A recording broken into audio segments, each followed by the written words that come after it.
சிரிக்க தெரிந்த ஒரே மிருகம் மனுஷன்தாங்க. அதாவது நமக்கு வாய்ப்பு கிடைக்கின்ற பொழுதெல்லாம் சிரித்துக்கொண்டே இருக்க வேண்டும். ஏன்னா, சிரிக்கிறதுக்குன்னு நம்ம தனியா ஒரு வாய்ப்பை ஏற்படுத்திக்க முடியாது. சிரிப்பதனால உடம்புல பல்வேறு விதமான ரசாயன மாற்றங்கள் ஏற்படுகிறது. பல்வேறு விதமான நோய் எதிர்ப்பு சக்தி உண்டாகி நோயே வராம தடுக்க முடியுங்க. அந்த அளவுக்கு சிரிப்புக்கு பவர் இருக்குது.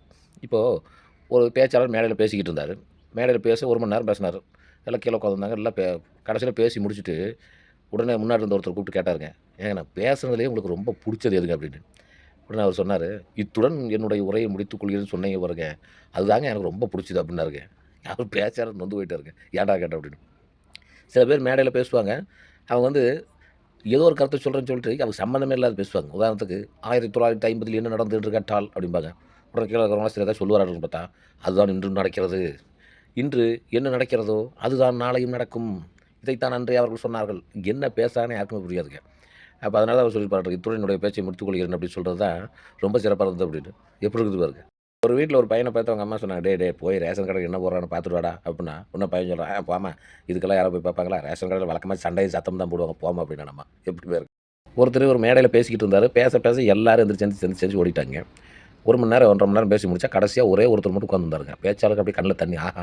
என்னுடைய பேச்ச கேட்க ஒருத்தராவது இருக்காரு அப்படின்னு சொல்லிட்டு அவர கூப்பிட்டு, "தம்பி பரவால்ல. நீங்களாவது கடைசி வரையிலும் இருந்து என்னுடைய பேச்ச கேட்டீங்க. ரொம்ப நன்றி" அப்படின்னாராம்.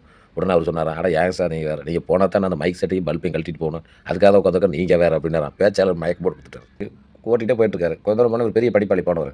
பரிசல் ஓட்டுறவர பார்த்து கேட்டாரு, "ஏப்பா தம்பி உனக்கு மகாபாரதம் தெரியுமா?" அப்படின்னு. உடனே பரிசல் ஓட்டுறது தெரியாதுங்க சாமி அப்படின்னு உடனே ஒரு படிப்பாளி சொன்னாரு. "அடப்பாவி! உன்னுடைய வாழ்நாள்ல நீ 1/4 பகுதி இழந்துட்டடா" அப்படின்னு. உடனே பரிசல் ஓட்டுறவர் வருத்தப்பட்டார். "ஐயோ! 1/4 பகுதி போச்சு" அப்படின்னு. இன்னும் கொஞ்சம் தூரம் பரிசல் போச்சு. உடனே படிப்பாளி கேட்டாரு, "ஏப்பா உனக்கு ராமாயணம் தெரியுமா?" அப்படின்னு. உடனே பரிசல் ஓட்டுறது தெரியாதுங்க சாமி. "அடப்பாவி! உன்னுடைய வாழ்நாள்ல நீ 1/2 பகுதி இழந்துட்டடா" அப்படின்னு அப்படியே பரிசல் போயிட்டே இருக்குது. பரிசல் வந்து ஆத்தோட மையத்துல ஆழமான இடத்துக்கு வந்தோன்னே, பரிசல் ஓட்டுறவரு இந்த படிப்பாளிய பார்த்து கேட்கிறாரு, "சாமி உங்களுக்கு நீச்சல் தெரியுமா?" அப்படின்னு. உடனே இவருக்கு தெரியாதுங்க அப்படின்னோன்னே, "உங்க வாழ்நாள்ல நீங்க முழு பகுதியுமே இழந்துட்டீங்க. இப்ப பரிசல்ல பாருங்க ஒரு ஓட்டையாயி தண்ணி உள்ள வந்துட்டு இருக்குது. இப்ப நான் குதிச்சு தப்பிச்சுக்குவேன். நீங்க எப்படியோ தப்பிச்சுக்கன்னு" சொல்லிட்டு பரிசலோட தப்பிச்சு குதிச்சுட்டாராம். படிப்பாளி ரொம்ப கதறிட்டாராம். அப்புறம் எப்படி காப்பாத்துறாங்கன்னு வச்சுக்கங்க. படிப்பு அப்படிங்கிறது வெறும் ஏட்டு பதிப்பு மட்டும் கிடையாதுங்க. உலக வாழ்க்கையில கூட நீச்சல் கத்துக்கிறது கூட ஒரு படிப்பு தான். அதையும் கத்துக்குவோம்.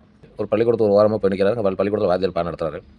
உலகம் உருண்டை. அது பூமி சூரியனை சுற்றி வருகிறது. பூமி வந்து தன்னைத்தானே சுற்றிக் கொள்ளும். அப்படிலாம் சொல்லிட்டு இருக்காரு. இது குடிகாரன் காதுல விழுந்துருச்சு. காதுல விழுந்தவன் என்ன பண்றான், மறுபடியும் மெயின் ரோட்ல வந்து நிக்கிறான். அவன் சாயந்தரம் 4:30 மணிக்கு வந்து நிக்கிறான். நின்னோனே பஸ் வந்தா பஸ் ஏறணும். அல்லது அவன் வீட்டுக்கு நடந்து போகணும். ஆனா போகாம அப்படியே நிக்கிறான்.